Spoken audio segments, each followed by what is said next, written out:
নমস্কার, সান্দন টিভির পর্দায় আপনাদের সবাইকে স্বাগত। আমি রয়েছে আপনাদের সঙ্গে ত্রয়ী। দেখে নেব এখনকার সংবাদ।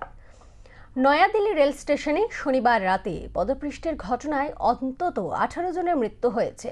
সকলেই মহাকুম্ভ মেলার যাত্রী। এই ঘটনার পরে শোক প্রকাশ করেছেন প্রধানমন্ত্রী নরেন্দ্র মোদী। রেলের তরফে ক্ষতিপূরণ ঘোষণা করা হয়েছে রবিবার। মৃতদের পরিবারকে 10 লক্ষ টাকা দেওয়া হবে। এছাড়া শনিবারের ঘটনায় যারা গুরুতর জখম হয়েছে তারা পাবেন 2.5 লক্ষ টাকা। যাদের আঘাত সামান্য তারা 1 লক্ষ টাকা করে পাবে। নয়াদিল্লি রেল স্টেশনে যাত্রীদের ভিড় এবং ধাক্কাধাক্কির মধ্যে পড়ে 3 শিশু সহ 14 জন মহিলা এবং অন্তত 18 জনের মৃত্যু হয়েছে। আহত অনেকেই। প্রাথমিকভাবে জানা যায় শনিবার রাত 11টা নাগাদ ধাক্কাধাক্কির মধ্যে পড়ে 4 জন মহিলা অজ্ঞান হয়ে যান। তাদের উদ্ধার করে নিয়ে যাওয়া হয় নিকটবর্তী হাসপাতালে। সংবাদ সংস্থা এনএনআই সূত্রে খবর, নয়াদিল্লি রেল স্টেশন চত্বরে পরিস্থিতি সামাল দিতে পরে দমকলের 4টি ইঞ্জিন ঘটনাস্থলে পৌঁছয়। তার কিছুক্ষণ পরে হতাহতের খবর প্রকাশ্যে আসে।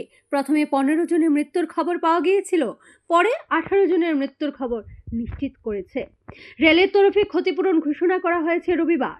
মৃতদের পরিবারকে 10 লক্ষ টাকা করে দেওয়া হবে। এছাড়া শনিবারের ঘটনায় যারা গুরুতর জখম তারা পাবেন 2.5 লক্ষ টাকা। যাদের আঘাত সামান্য তাদের 1 লক্ষ টাকা করে দেওয়া হবে। রেল সূত্রে জানা গিয়েছে শনিবার রাতে নয়াদিল্লি স্টেশনের 13 এবং 14 নম্বর প্ল্যাটফর্মে কুম্ভ মেলায় পুণ্যার্থীদের ভিড় ছিল। ওই দুটি প্ল্যাটফর্মে ট্রেন আসতে দেরি হচ্ছিল বলে যাত্রীদের অভিযোগ। কেউ কেউ দাবি করে থাকেন দুটি ট্রেন বাতিল করা হয়েছে। ভিড়ের মধ্যে দম বন্ধকর পরিস্থিতি তৈরি হয়। অনেকে দাবি করেন পদপৃষ্ঠের মতো পরিস্থিতি তৈরি হয় ওই দুটি প্ল্যাটফর্মে। রেলের দাবি সবই গুজব ছিল। এই ঘটনার শোক প্রকাশ করছেন প্রধানমন্ত্রী নরেন্দ্র মোদী। তিনি এক্স হ্যান্ডেলে লেখেন, পদপৃষ্ঠের ঘটনায় যারা প্রাণ হারিয়েছেন তাদের পরিবারের প্রতি সমবেদনা জানাই। আহতদের দ্রুত সুস্থতা কামনা করি। ক্ষতিগ্রস্তের পাশে আছে প্রশাসন। শোক প্রকাশ করেন রেলমন্ত্রী অশ্বিনী বৈষ্ণব। উচ্চ পর্যায়ে তদন্তের নির্দেশ দেন তিনি। শোক প্রকাশ করেন প্রতিরক্ষা মন্ত্রী রাজনাথ সিং। তিনি এক্স হ্যান্ডেলে লেখেন, স্টেশনে পদপৃষ্ঠের ফলে অনেকে প্রাণ হারিয়েছেন। আহতদের দ্রুত সুস্থতা কামনা করি। পাশাপাশি তিনি মৃত পরিবারের পাশে থাকার প্রতিশ্রুতি দেন। দিল্লির লেফটেন্যান্ট গভর্নর এক্স হ্যান্ডেলে লেখেন, দিল্লি স্টেশনে পদপৃষ্ঠের ঘটনায় মৃত ও আহতদের পরিবারের প্রতি সমবেদনা জানায়। মুখ্য সচিব ও পুলিশ কমিশনারের দ্রুত ব্যবস্থা নেওয়ার নির্দেশ দেওয়া হয়। এক প্রত্যক্ষদর্শী বলেন, ভিড় নিয়ন্ত্রণের বাইরে ছিল। 12 নম্বরের ট্রেন 16 নম্বর প্ল্যাটফর্মে আসবে বলে ঘোষণা করা হয়। ফলে দুদিক থেকে জনসমুদ্র ছুটে আসে 16 নম্বরের দিকে। তখনই পদপৃষ্ঠের ঘটনা ঘটে। এই ঘটনার জন্য অনেকে আবার দায়ী করছেন ট্রেনের সময়সূচিকে। অভিযোগ, পরপর দুটি ট্রেন লেট করে।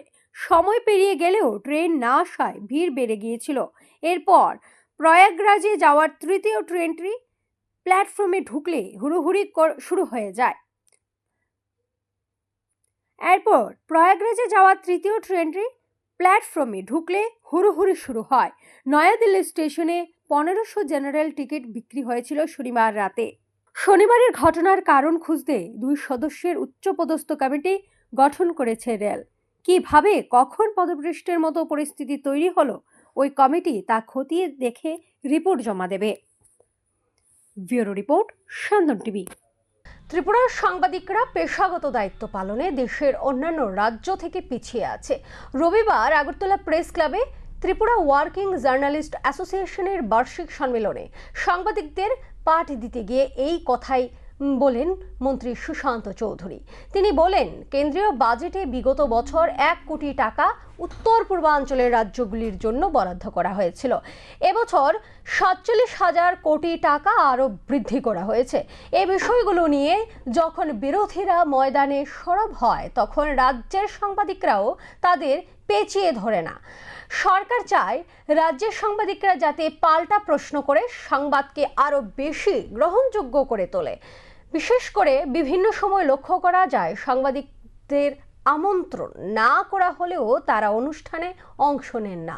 এর উদাহরণ টানলেন মন্ত্রী রাস্তায় দুর্ঘটনার সাথে। তিনি বলেন, রাস্তায় দুর্ঘটনা হলে সাংবাদিকদের যেমন আমন্ত্রণ জানাতে হয় না, তেমনি কোনো অনুষ্ঠানে আমন্ত্রণ না জানানো হলেও তারা যাতে সেই খবর সংগ্রহ করে দ্রুততার সাথে প্রকাশ করেন। অর্থাৎ রাজ্যের সাংবাদিকদের অনুষ্ঠানে এসে মন্ত্রী সাংবাদিকদের পেশাগত দায়িত্বে কমিটি দেখার বিষয়টি এদের উদ্ঘাটন করেছেন। পাশাপাশি কিভাবে সংবাদ পরিবেশন করতে হবে এ বিষয়ে মন্ত্রী বলেছেন। মন্ত্রী উদাহরণ টেনে বলেছেন, তিনি রাজনৈতিক জীবনে 20 বছর অতিক্রম করেছেন। সুতরাং সাংবাদিকতার সাথে মন্ত্রী জড়িত না হলেও রাজনৈতিক প্রেক্ষাপট থেকে মন্ত্রী ত্রিপুরার সাংবাদিকদের গ্রহণযোগ্যতা বাড়াতে অত্যন্ত উৎসাহী। আয়োজিত অনুষ্ঠানে মন্ত্রী ছাড়াও উপস্থিত ছিলেন সংগঠনের সভাপতি বিজয় পাল, সম্পাদক সুনীল দেবনাথ।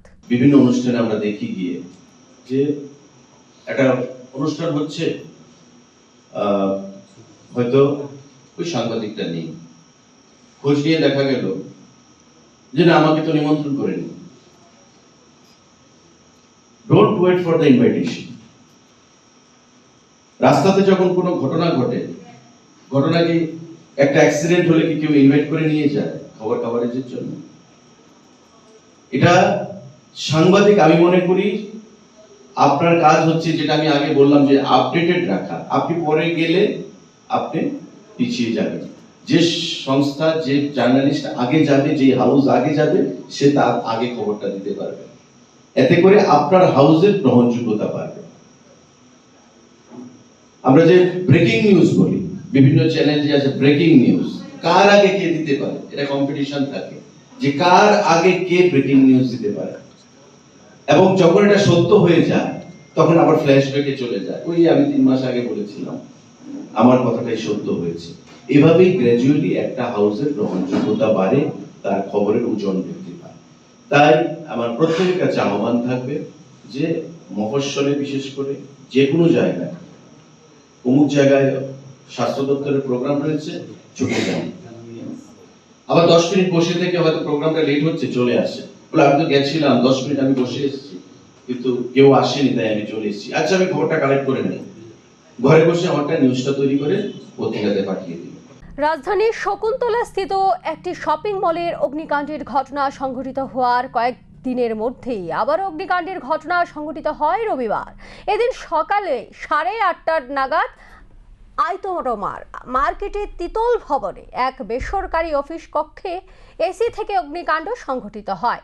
বিষয়টি মল কর্তৃপক্ষের নজরে আসতেই সাথে সাথে আগুন নিয়ন্ত্রণে আনার জন্য ফায়ার সিস্টেম ব্যবহার করে, কিন্তু সঠিকভাবে ফায়ার সিস্টেম কাজ না করায় আগুন নিয়ন্ত্রণে আনা সম্ভব হয়নি। এদিকে খবর পেয়ে ঘটনাস্থলে পৌঁছায় দমকল কর্মীরা ঘটনাস্থলে পৌঁছে আগুন নিয়ন্ত্রণে আনে। ফায়ার সিস্টেম সঠিকভাবে কাজ না করার পেছনে কি কারণ রয়েছে সে বিষয়ে ফায়ারম্যান অপু দাসের কাছে জানতে চাওয়া হলে তিনি জানান, ফায়ার সিস্টেমের স্প্রিং ক্লিয়ার কাজ করেনি। কি কারণে সমস্যাটি হয়েছে সেটা পরবর্তী সময় ফায়ার সার্ভিস থেকে তদন্ত করা হবে। এই ঘটনায় মলের একটি দোকানের নথিপত্র ব্যাপক ক্ষতিগ্রস্ত হয়। এখন আমরা নিজেরও চেষ্টা করছি জানতে কি করে আগুন লাগলো। হ্যাঁ, এটা কারেন্ট থেকে হয়তো লেগেছে, কারণ যে অ্যাঙ্গেলে লেগেছে সেটা একটা সার্টেন একটু জায়গাতে আমাদের লস হয়েছে। সব ইম্পর্টেন্ট ডকুমেন্টগুলো আছে, সেগুলি ফায়ার হয়েছে, সেগুলি আমরা দেখি কতটুকু রিকভারি করা যায়। আমি থ্যাংক ইউ আমাদের ফায়ার কর্তৃপক্ষ এবং আমাদের মল কর্তৃপক্ষ, যারা তৎক্ষণাৎ অ্যাকশন নিয়ে আগুন রোধ করতে সাহায্য করেছে এবং আগুন রোধ করেছে। আমি ওদের জন্য খুবই কৃতজ্ঞ। মানে কোন কনসালটেন্সি আপনাদের? আমাদের রয়্যাল বনিক সার্ভিসেস, আমাদের ল ফার্ম। এখানে আপনাদের কাছে ফায়ার সিস্টেম পুরো কাজ করেনি বলে? না, আমাদের ফায়ার সিস্টেমগুলো তো কর্তৃপক্ষ থেকে লাগানো আছে, কারণ আমাদের নিজের লাগানো কোনো অধিকার নেই। হ্যাঁ, আমাদের থেকে যেগুলো আছে, আমাদের এক্সট্রা ফায়ার ইকুইপমেন্টগুলো যেগুলো আছে সেটা আমরা নিয়ে রেখেছি as per fire department norms, আমরা সেটা রেখেছি। এবং যথারীতি নিশ্চয় কদিন আগে আরেকটা ঘটনা হয়েছিল, সেখানে কিন্তু ফায়ার মানে ইকুইপমেন্টগুলো কাজ করেছিল। আজকে কেন কাজ করেনি সেটা জানতে পারলে সেটা আমরাও লক্ষ্য করবো, দেখবো যে সেটা হওয়া উচিত। কিন্তু হয়নি। হয়তো আগুন সব প্রাথমিক পরিস্থিতিতে ছিল, শুধু আগুন লেগেছে, তৎক্ষণাৎ আমরা চলে এসেছি। যদি বেশি হতো হয়তো হতো, হ্যাঁ, কারণ কদিন আগেই তো আমরা চেক ফেক করলাম, দেখলাম, কিন্তু ওরা বলেছে এখনই ফায়ার অ্যালার্ম বেজেছে এবং তৎক্ষণাৎ আমাদের যে মলের যারা যারা সিকিউরিটি গার্ড এবং যারা যারা আছে তারা কিন্তু নিজেদের উদ্যোগে ফায়ার ব্রিগেড আসার পূর্বেই আগুন নিজের আয়ত্তে নিয়ে এসেছিল এবং আগুন নিভিয়ে নিয়েছে। আমার কাছে ইনফরমেশন যায় মানে 9:15টার সময় যে মেট্রোবাজার 3rd ফ্লোরের মধ্যে একটা ফায়ার হয়েছে। তো আমরা মানে আমরা তৎক্ষণাৎ আসি এখানে, এসে আমরা দেখি এখানে প্রচণ্ড স্মোক এবং তাদের 3rd ফ্লোরে একটা অফিস ঘর আছে, এটার মধ্যে মানে আগুন আছে তো তারাও এখানে যারা আছে স্টাফরা, সিকিউরিটি গার্ডরা, তারা মিললে প্রথম তো আগুনটা ইয়ে করছে, তারপর আমরা কাজ করছি। কিন্তু তাদের তো সিস্টেম করা আছে, এমনি তো ফায়ার সিস্টেম আছে সম্পূর্ণই, তবে বোঝা যাচ্ছে যে স্প্রিংকলারগুলি কাজ করছে না। স্প্রিংকলার কাজ করলে জল পড়লো না, আগুনটা মানে ইয়ে করলো না, কিন্তু স্প্রিংকলার কাজ করছে না।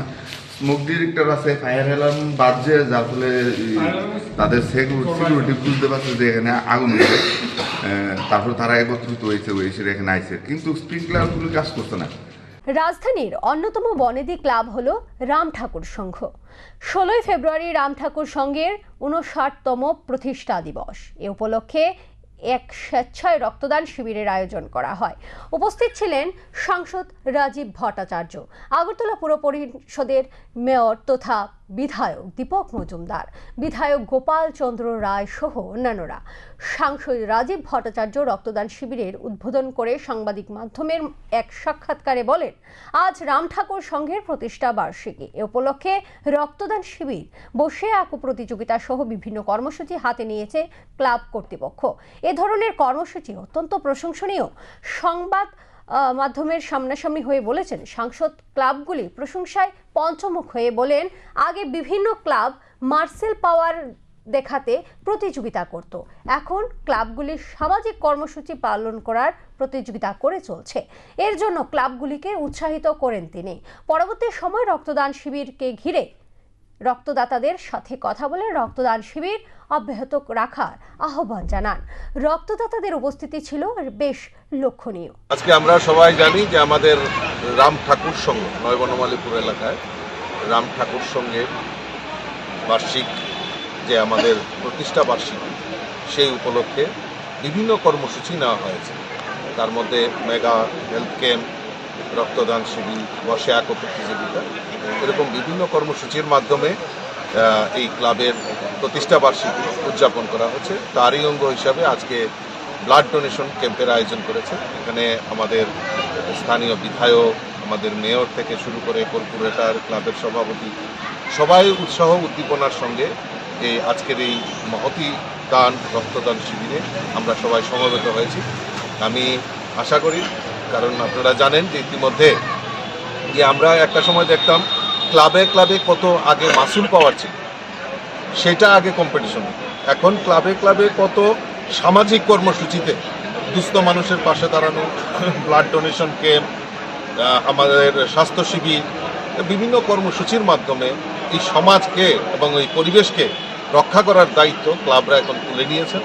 মার খুনি বাবা আর সেই বাবাকে গ্রেফতারের দাবিতে রাস্তায় নামলো তাদের নাবালিকা মেয়ে ও নাবালক ছেলে। ঘটনা মেলাঘরে। 57 দিন আগে মেলাঘর মাস্টার পাড়ায় ঘটেছিল এক নেক্কারজনক ঘটনা। স্বামী মৃণাল কান্তি বর্মন তার স্ত্রী হৈমন্তী সিং বর্মনের শরীরে আগুন লাগিয়ে হত্যা করে বলে অভিযোগ। এরপর মৃত হৈমন্তী সিং বর্মনের আগরতলা বাবার বাড়ি থেকে মেলাঘর থানার কয়েকজনের বিরুদ্ধে মামলা করা হয়। যথারীতি মামলার পরিপ্রেক্ষিতে মেলাঘর থানার পুলিশ দুজনকে গ্রেফতার করে, কিন্তু অভিযুক্ত স্বামী মৃণাল কান্তি বর্মনকে মেলাঘর থানা গ্রেফতার করেনি। এই বিষয়ে হৈমন্তী সিং বর্মনের বাবার বাড়ি থেকে মৃণাল কান্তিকে গ্রেফতার করার জন্য মানব অধিকার কমিশনারের কাছে দ্বারস্থ হয়, কিন্তু তারপরেও মৃণাল কান্তি বর্মনকে ধরতে ব্যর্থ রাজ্য প্রশাসন। দীর্ঘ 57 দিন অতিক্রান্ত হওয়ার ফলে আজকে হৈমন্তী সিং বর্মন এর নাবালিকা মেয়ে ও নাবালক ছেলে, তাদের আত্মীয় পরিজনরা একটি মৌন মিছিল করে। মেলাঘর বাজার পরিক্রমা করে মেলাঘর থানার সামনে এসে মিছিলটি শেষ হয়। পরে তারা মেলাঘর থানার আবার একটি লিখিত অভিযোগ দায়ের করে, যাতে খুবই শীঘ্রই মৃণাল কান্তি বর্মনকে গ্রেফতার করে আইনের ব্যবস্থা নেওয়া হয়। 57 ডেজ হয়েছে। 57 ডেজের মেন 21 যিনি রয়েছেন মৃণালকান্তি বর্মন, ওনাকে এখনও পুলিশ অ্যারেস্ট করেনি। তো আমরা সাধারণ জনগণ এবং মেলাগড়বাসীরা আজকে মেলাগড় থানাতে এসেছি এবং আমরা একটি লিখিত ওদেরকে দিয়েছি যাতে অতি সত্বর মেন 21 যিনি রয়েছে ওনাকে অ্যারেস্ট করা হোক এবং যথার্থ যত মৃত্যুদণ্ড যাতে ওনাকে দেওয়া হয়, কারণ ওনার দুজন ছেলে মেয়ে রয়েছে। মেয়েটির বয়স রয়েছে 13 বছর এবং ছেলেটি হয়তো বা 11 বছর 6 বছর। তো সেক্ষেত্রে সে ছেলে মেয়ের নিজের চোখের সামনে দেখেনি, কিন্তু ছেলে মেয়ে আজকে আমাদের সামনে উপস্থিত হয়েছে। ছেলেমেয়েরা কিন্তু আমাদের সামনে আমাদের সাথে আজকে উপস্থিত হয়েছে এবং ওনার মাকে যে নৃশংসভাবে হত্যা করেছে সে দোষীর যথাযথ বিচার চাইছে এবং আজকে 57 দিন ক্রস করছে, সেক্ষেত্রে মেন 21-এর অ্যারেস্ট হয়নি। সে অ্যারেস্ট হওয়ার কেন হচ্ছে না, কি ইস্যু রয়েছে বা পুলিশ প্রশাসন কিভাবে সে কেসটিকে দেখছে সে বিষয়টি খতিয়ে দেখার জন্য আজকে আমরা থানাতে এসেছি। চুরি যাওয়া সামগ্রী সহ 6 জনকে গ্রেফতার করেছিল এনসিসি থানার পুলিশ। গত বৃহস্পতিবার আগরতলা ক্যাপিটাল কমপ্লেক্স স্থিত এনসিসি থানায় সংবাদ মাধ্যমে মুখোমুখি হয়ে এই কথা জানান এনসিসি থানার এসডিপিও সুব্রত বর্মন। কিন্তু রবিবার সংবাদ মাধ্যমের মুখোমুখি হয়ে তিনি আবার বললেন পুলিশ এই তদন্তের ঘটনায় নেমে 4 জনকে গ্রেফতার করেছে। তাদের পুলিশ রিমান্ডে এনে চুরি যাওয়া আরও বেশ কিছু সামগ্রী আটক করেছে। তিনি বলেন গত 11 ফেব্রুয়ারি পুরনো সিবিআই ক্যাম্প অফিস থেকে একটি চুরির মামলা হয়। এই বিষয়ে সিবিআই অফিসার ইন্সপেক্টর এনসিসি থানায় মামলা করেন। মামলার উল্লেখ রয়েছে গত সেপ্টেম্বর মাসের পর সিবিআই অফিসাররা যখন গত 11 ফেব্রুয়ারি অফিসে যায় তখন দেখে কিছু সামগ্রী চুরি হয়েছে। পুলিশ মামলা নিয়ে একটি টিম গঠন করে তদন্ত শুরু করে। তারপর এনসিসি থানার ওসি ও অভয়নগর ফাঁড়ির ওসি শ্যামলী বাজার এলাকা থেকে তাদেরকে গ্রেফতার করে। তাদের জিজ্ঞাসাবাদ চালিয়ে কিছু সামগ্রী সহ বাকিদের আটক করে তারপর তাদের পুলিশ রিমান্ডে আনতে সক্ষম হয়। তারপর তাদের জিজ্ঞাসাবাদ চালিয়ে পুলিশ 6টি বৈদ্যুতিক পাখা, 5টি অফিস টেবিল, 16টি চেয়ার, একটি স্ট্যান্ড ফ্যান, 5টি দরজা, 3টি জানালা এবং একটি স্ট্যান্ডস উদ্ধার করে। যারা গ্রেফতার হয়েছে তারা হলেন বিপ্লব দেববর্মা, বিল্টু তাঁতি, দিলীপ সরকার, রাজু ভৌমিক। তাদের সকলের বাড়ি শ্যামলী বাজার এলাকায়। গত 11 ফেব্রুয়ারি এনসিসি থানার অন্তর্গত শ্যামলী বাজার কোয়ার্টার কমপ্লেক্স এলাকায় সিবিআই ক্যাম্প অফিস একটা অবস্থিত আছে। যে ক্যাম্প অফিসে ওদের অফিসে ব্যবহৃত কিছু জিনিসপত্র ছিল, তার মধ্যে স্টিল আলমিরা, চেয়ার, টেবিল এবং ইলেকট্রিক সরঞ্জাম। তো ওই ক্যাম্প অফিসটা আপাতত বন্ধ ছিল। ওনারা লাস্ট 2024 সেপ্টেম্বর ওনারা ভিজিট করেছিলেন এবং 11 ফেব্রুয়ারি নেক্সট ভিজিট করে ওরা দেখতে পায় ওই ক্যাম্প অফিসে দরজা জানালা ভেঙে কে বা কাহারা ওই স্টিল আলমিরা, চেয়ার, টেবিল এবং ইলেকট্রিক সরঞ্জাম চুরি করে নিয়ে যায়। সঙ্গে সঙ্গে আমরা একটা মামলা নথিভুক্ত করি এনসিসি থানায়। ওই মামলায় তদন্ত জন্য আমরা OC Abhaynagar TOP sub inspector Joynal হোসেনকে তদন্তভার দেওয়া হয়। উনি তদন্তে নেমে 12 তারিখে আমরা 6 জনকে অ্যারেস্ট করতে সক্ষম হই এবং ওই 6 জনের জিজ্ঞাসাবাদে আমরা চুরি যাওয়া সমগ্র স্টিল আলমিরা, উডেন ডোর অ্যান্ড উইন্ডো কিছু এবং কিছু চেয়ার আমরা উদ্ধার করেছিলাম এবং পরবর্তী সময় তাদেরকে কোর্টে পাঠিয়ে ওদেরকে মধ্যে 4 জনকে আমরা রিমান্ড আনি। এই 4 জনকে জিজ্ঞাসাবাদ করে আমরা আরও কিছু chair, table, electric fan, water syntax এবং আরও কিছু জিনিস আমরা উদ্ধার করতে সক্ষম হই।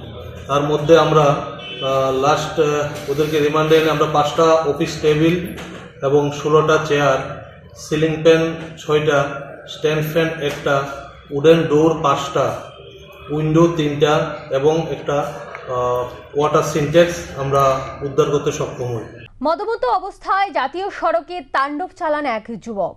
ঘটনা শনিবার রাতে বিশালগড়ের লালসিং মুড়া স্ট্যান্ডে। জানা যায় শনিবার রাতে বিশালগড় লালসিং মুড়া স্ট্যান্ডে আচমকায় এক যুবক একাধিক গাড়িতে হামলা চালায়, ভেঙে দেয় একাধিক গাড়ির গ্লাস। পরবর্তী সময় ঘটনাস্থলে উপস্থিত লোকজন ওই যুবককে গণধোলায় দেয়। এতে ওই যুবক আহত হয়। খবর দেওয়া হয় দমকল বাহিনীকে। বিশালগড় দমকল বাহিনীর কর্মীরা ওই যুবককে উদ্ধার করে বিশালগড় মহকুমা হাসপাতালে নিয়ে যায়। এক ব্যক্তি জানান, তিনি লোকজনদের ভিড় দেখে ওনার গাড়িটি রাস্তার পাশে দাঁড় করান। তখনই এক যুবক এসে ওনার গাড়ির সামনে গ্লাসে ঘুষি মারে। এতে ওনার গাড়ির সামনের গ্লাসটি ভেঙে যায়। তিনি আরও জানান, ওই যুবক নেশাগ্রস্ত অবস্থায় ছিল। বিশালগড় পিএসএ থেকে একটা অন্য একটা বিষয়ে আইতাছে, ইয়ানা আইসি বলে দিয়েছে বিদায় বিদায় একটু আমরা গাড়িটা একটু সাইডে ছিল, কেটা জানি একটা আইলো তোর আইলে একটা ঘুষি মারলো, গাড়ির গ্লাসটা ভেঙে গেছে। পাশাপাশি শুনতেছি, এরপর আমরা গাড়ি এক সাইড করে দাঁড়াইছি বলে পাশাপাশি শুনতেছি যে আরো 4-5টা গাড়ি বলে আমার গ্লাস ভেঙে গেছে, অটো বলে ঠেলে ফেলাইতেছে। মানে কি হইতাছে না হইতাছে কিছু বুঝতেছি না। আমরা হঠাৎ করে এরকম তাণ্ডব কি কারণে? এটা তো বুঝতেছি না কিছু, আমরা তো রাস্তা দিয়ে আইতাছি। আমি সেরেলাম থেকে আইতাছি, মানে আমাদের একটা মাল আছে, এখানে দেখছি একটা যান দেখছি আমি, তো আমি একটা ড্রিঙ্কস করে লোকের কাছে শুধু এসে আমার গাড়িতে গ্লাস করে ঘুষি মারছে। কোনখানে হয়েছে ঘটনা? এই তো আমরা বিশালগড় আমরা কাউন্টার সামনে। মোট কটা গাড়ি ভাঙছে? মোট 3টা গাড়ি, মোট 3টা। কেউ কি মারধর করছে? মারধর করছে না। এখন কই আছে? এখন পয়সার আছে। মানে আপনার কি মনে হয়েছে কে লিগা এরকম করছে? হয়তো মদের নেশাই করছে। এখনকার মতো সংবাদ এই পর্যন্তই। নমস্কার।